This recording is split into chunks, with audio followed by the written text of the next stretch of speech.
Surprise, I'm heading to Australia. It was originally a 2-year contract, and I made sure that was in my contract that it had to be 2 years. And if I didn't like it, I could go home. And clearly, we're in 2021 and I haven't gone home yet. As soon as I moved, a lot of people were like, so when are you coming home? And after about 6 years, I had to go, yeah, I'm not coming back. I'm enjoying the lifestyle. I'm enjoying the environment, and I really just enjoy a different freedom. I'm Dr. Chamonix Blanche, ex-corporate and academical, turned CEO and board member of several companies, and mother of 4 little extraordinary kids.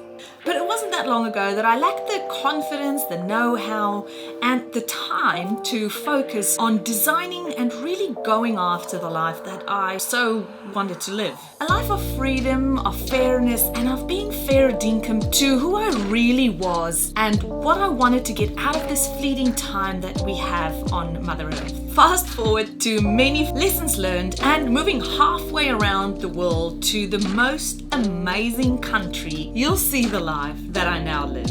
One that gives me more safety and freedom than I ever thought would be possible, and that really only existed as a daydream while I was living in South Africa. I created Chamonix TV to give you true spot advice on how you can also live a life in this amazing country, and so that you can see how another couple like us now live in Australia with 4 little kids hearing down under. And I'll be providing you with step-by-step strategies so that you can make your Aussie dream a reality too. If you're a keen future Aussie who's looking to create a life that excites you and offers you safety, freedom, and opportunity, you have come to the right place, my friend. Welcome aboard.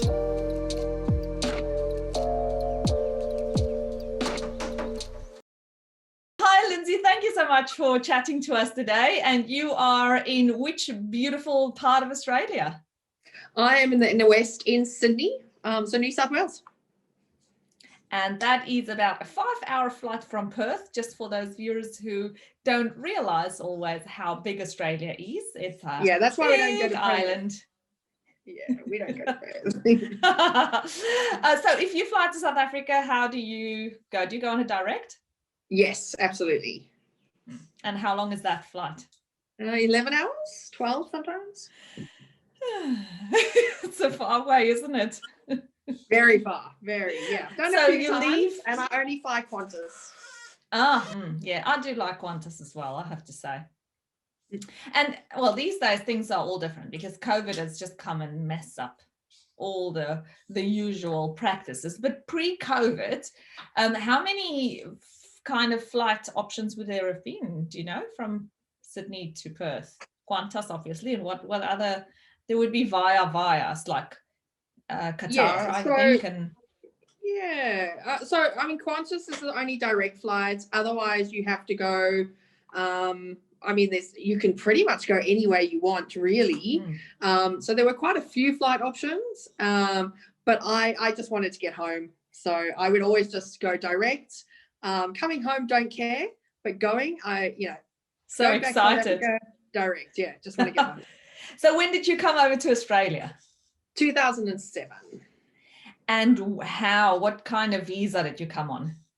I don't even know the name of the visa now, but it was a working visa. So I got sponsored to come over in 2007. What industry is that in, Lyndsey? It's hospitality IT. So I am a trainer / installer of computer software. Cool. So you did that in South Africa for a company and then sponsored over for the same company or a different company? It's debatable. Yeah. Technically, It was a different company. But yes, I got offered a position at the same brand. They were franchisees, and I just moved over for that brand in Australia. So were you actively looking for work, or did this sort of land in your lap? No, I was not actively looking, and I was having a bad day at work, to be honest. And a friend phoned me from Australia who I'd worked with in South Africa and said they were looking for people, and did I want his boss to phone me? And I was like, no, I'm not moving to Australia. And his boss phoned me 20 minutes later and offered me a job. And it did take 18 months, to be honest. But 18 months later, I was on a plane heading to Sydney. How awesome. So they did the visa application on your behalf? Yes, yeah. And like, what did you tell your friends, family? Did you come alone or did you come with some people with you? No, I just moved on my own. I only told them once the visa had come through. And as I said, that was about 18 months. So maybe about the last 3 months. And I just said, surprise, I'm heading to Australia. It was originally a 2-year contract. And I made sure that was in my contract, that it had to be 2 years. And if I didn't like it, I could go home. And clearly we're in 2021 and I haven't gone home yet. So not for a more longer period of time. That's right. I do holidays. Yeah, you've been there for holidays. So what did your friends and family and people say when you said surprise? They're like, huh? Yeah, look, I'm not gonna lie, they were very surprised. It's probably, I mean, unlike a lot of people, it's not something I'd even thought about. I was not planning on immigrating. It was just a really good opportunity at the time. And as soon as I moved, a lot of people were like, so when are you coming home? And after about 6 years, I had to go, yeah, I'm not coming back. I'm enjoying the lifestyle. I'm enjoying the environment. And I really just enjoy I guess a different freedom. So citizen now, I assume? Yeah, that took about 8 years. I really dragged my tail on the citizenship. Did you keep your South African one as well? Officially, I still have my South African one, yes. So what is it that you enjoy so much here in Australia? Look, I think I enjoy the different lifestyle that it gives me. It also gives me the opportunity to travel a lot more than I think. And I say think because it's a different lifestyle, but I think it gives me an opportunity to travel a bit more than I wanted, that I could have if I was still in South Africa. I love the fact that it's outdoor. I live close to the water. I love that it's very international. There's lots of, different types of people here. And I don't know, I feel comfortable here. And yeah, it's just home now. It's a second home. Which town in South Africa did you come from? Johannesburg. Joburg. So you went straight from Joburg to Sydney, or was there in between? No, I've pretty much lived in the same 5 kilometers for the last 13 years. Yeah. So you specifically like that area. I assume it's a very public transport friendly, lots of cafes. Yeah. I mean, it's Glebe, so there's plenty of cafes. Oh, I know Glebe well. Yeah. And it's only about 10 minutes to the city. So if I have a disorderly night in the city, I can still get home and it costs me $10. And that's by a taxi. And there's just so many great places to eat, drink, indoor activities, outdoor activities. It's fantastic. Yes. Yeah. No, I think I told you we recently drove around Australia and we went through Glebe and I'm like, oh, I just love it. It's so gorgeous. It's just the versatility and okay, it's central and all the rest, but just the options on the street. And it's such I want to call it a culture, like an outdoor kind of culture where you can walk on the street. Obviously you'll have shopping centers there, but something that I find in Australia, I hope you're still there. Oh, there you are. Yeah. So, something that I find in Australia more so than what I saw in South Africa is where we have the cafes on the road, like in the street. You have a lot of that. So you go shopping, it's not in a shopping center, it's literally in the main street. And you just go from shop to shop. And when you go out of the shop door, you're on the street and then you go into the shop again, or you have your food either side, like you eat there at a restaurant or something. And just so many different food options to choose from. And it's just, it's beautiful. And that's what's nice about Glebe, I think, from my perspective. I love that I'm close to the city, but I feel like I'm in the suburbs, but it's also sort of apartment lifestyles, but I'm not in a high rise. I've got a beautiful park. There's lots of green space around me. Yeah. And I really like that because there's, I can walk 2 minutes down the road and I'm, in a beautiful park and there's, dogs running around and it's, just, you can walk there at day and night. And, Yeah, I think it's a different atmosphere. And yeah, as you say, there's pubs and restaurants on the road, and you just walk past them and sort of grab something and then carry on puttering. So that's been quite nice. So what's the best thing for you about Australia? Look, sometimes I think like where I live, it's a good place, but I also think the people that I've met, strangely enough, I don't have many. I have a lot of international friends, so I don't necessarily know a lot of Australians, but I love the fact that there's so many different types of people here, and everyone's so accepting. It's a very accepting, it's an accepting place, and that's what I love about it. Everyone's sort of less judgmental than what we were used to in South Africa. Yeah, I think. I think so. Yes. Yeah. So have you also experienced where you make friends, you meet people, you spend great time together, and then you realize, that they still hadn't asked me what I do for a living or which suburb I live in or something?